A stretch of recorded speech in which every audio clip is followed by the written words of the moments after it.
World Softball League today. I'm Dave Pence. And I'm Sarah Snow. You know, it seems like everywhere you go, there are people playing softball. Everybody knows the game. Everybody feels the game.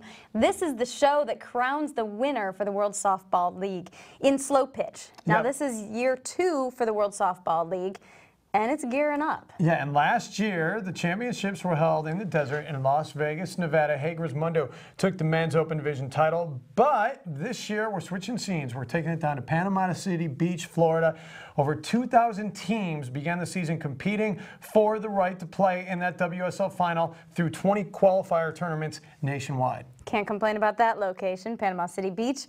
Well, everywhere from Minneapolis, Minnesota to Houston, Texas, softball teams are going to try and earn their way to the Edgewater Beach Resort and a WSL crown. Now this season, a men's open division winner will be crowned like we crowned last year, but we will not stop there. We're also going to crown champions in the B, C, and D divisions. And also, if you were with us last week, you're well aware of this, we're going to crown a champion in the women's division as well. Now this week, the WSL goes to Columbus, Ohio, and our own Mike Woodley was on hand for the action at the WSL/NSA qualifier.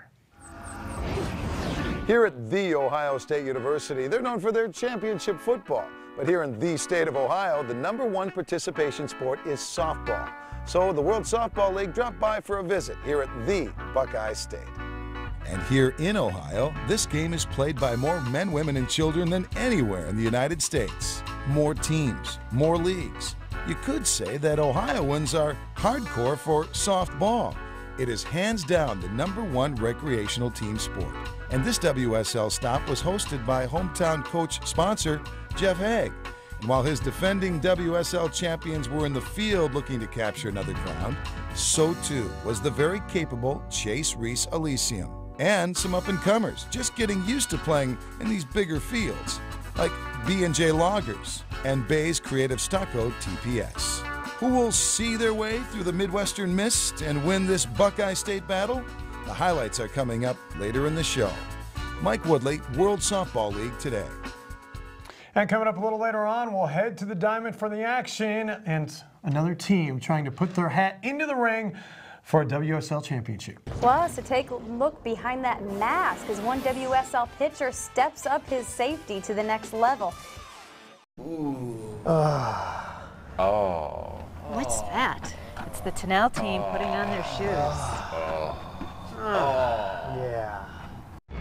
Your proven leader in comfort, Tunnel 360.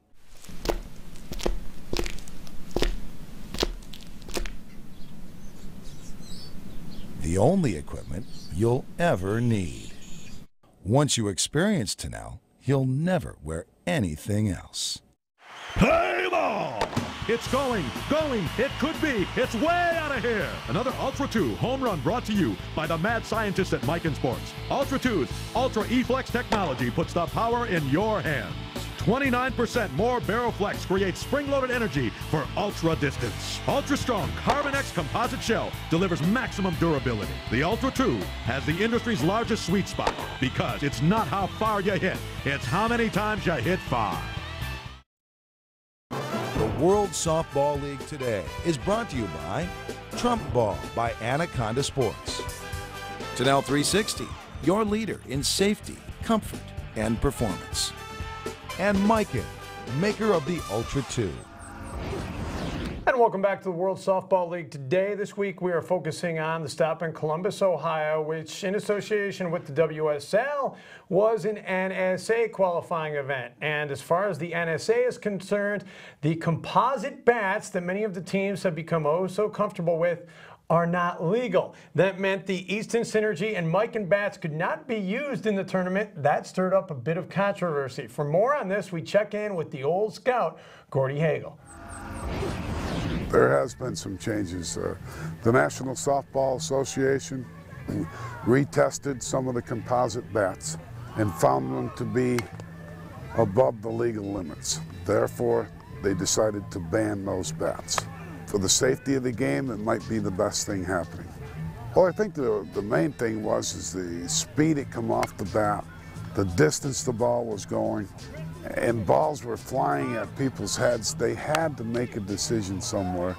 And when they retested to find that these things were above the legal limit, They obviously had to do something, and they did. They decided to ban the bats.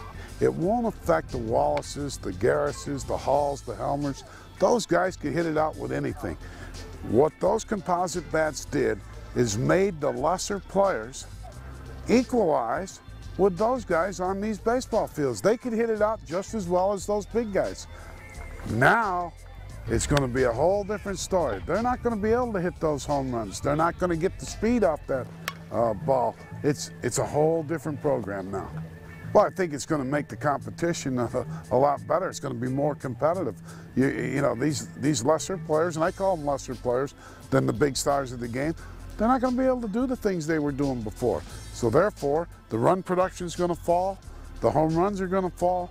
It's going to make a big difference in this game, especially on the baseball fields with the big parks. These guys will be able to make the plays now more than ever. The ball's not going to be coming at them 100 miles an hour. They're going to be able to go left and right, make plays. It's going to make a big difference. I think it's going to be a more competitive game on these baseball fields with the changing of those bats. Well, the use of better bats and stronger players has caused a couple pitchers to get a little bit nervous. Can you hardly blame them? One major star pitcher is stepping up his safety level to another level. Here's a look at star pitcher Jimmy Devine. It was a moment that momentarily silenced the softball world. Pitcher Shane DuBose was hit in the head off the batted ball. Everyone from the players, sponsors, and equipment manufacturers all seemed to take notice. A recent study surveying over 8,000 softball players nationwide showed that while the majority of injuries playing the game featured ankle, knee, and injuries of the hand, mostly from sliding, closed head injuries still made up nearly 7%. That's according to the Institute for Preventative Sports Medicine. Add in stronger players and ball and bat technological advances, and many players, even pitchers, are now taking extra precaution. Hagersmundo's Jimmy Devine was among the first of the major players to don the mask. Well, it's hot. You know, it's been a little hot, but as far as vision and everything else, it hasn't been too bad. You know, had a little problem last week with a pop-up. I didn't take it off like I should have, but it's been pretty good.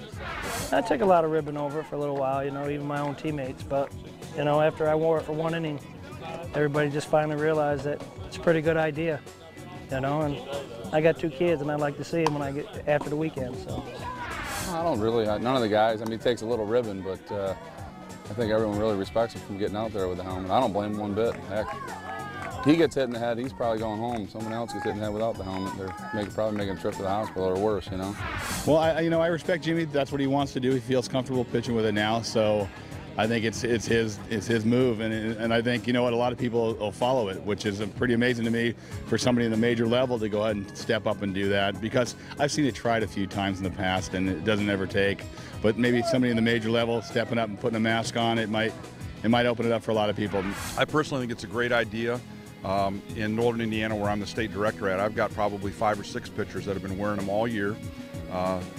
Shin guards, the whole bit. I don't blame them. I mean, you know, the technology of the equipment today, you know, they want to go home at night in the same places and the same pieces put together in the right places. So I don't blame them a bit.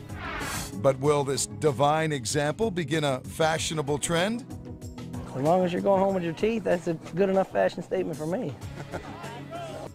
You know, it may be a coincidence, but since Devine put on his goalie mask earlier this season, they say face guard use by all pitchers has gone up 20%. Well, or it may have something to do with the fact that the word Shane DuBose took a shot in the face has definitely gotten around the league. That's why Devine switched to it to begin with. All right, coming up on this very program, we're going to take you back to Columbus, Ohio for the championship round just to see who is going to head